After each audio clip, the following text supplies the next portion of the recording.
میں یہ عرض کرنا چاہتا ہوں کہ بعد میں بھی ایک بہت بڑا واقعہ ہوا. حضور کے جان نثاروں میں سے 13 جو شہید ہوئے اسی موقع پر ان کو وہاں پر دفن کیا گیا بدر شریف میں. ایک صحابی حضرت عبیدہ بن حارث حضور کے چچا زاد بھائی بھی ہیں، وہ واپسی پہ راستے میں ان کا انتقال ہوا، شہادت کے رتبے وہ فیض ہوئے. اچھا جب حضور واپس پلٹے نا، حضور نے فرمایا جتنے یہ کافروں کے مقتولین ہیں نا سب کو اس گڑھے میں ڈالو. گڑھے میں ڈال دیا گیا.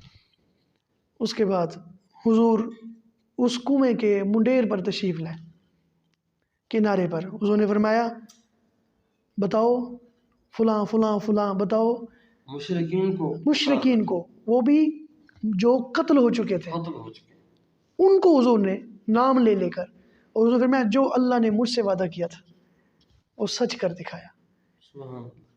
میں نے تو دیکھ لیا اس کا وعدہ، اب تم بتاؤ تم کس پوزیشن میں ہو، کیا محسوس ہو رہا ہے؟ ادھر تو بڑی اکڑ ہوتی تھی. اور اچھا قربان یا فاروق اعظم کی ذات پر، ان کی شان پر، ان کے مرتبے مقام پر انہوں نے ایک سوال کر کے مسئلہ ہی حل کر دیا. جرأت کر کے عرض کیا یا رسول اللہ یہ تو مردے ہیں، کیا مردے بھی سنتے ہیں؟ حضور نے فوراً برجستہ جواب عطا فرمایا. حضور نے فرمایا کہ آپ میرے قریب کھڑے ہو کر اتنا نہیں سن رہے جتنا یہ گڑھے میں مرے ہوئے قتل شدہ میری گفتگو کو سن رہے ہیں.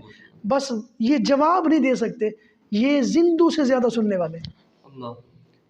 ہم سوچ میں پڑ گئے یار، ابو جہل جیسا پکا ٹھکا کافر ٹکڑے ہو کر بھی اتنا اس کے پاس طاقت ہے وہ سن سکتا ہے بلا تشبیہ و بلا مثال.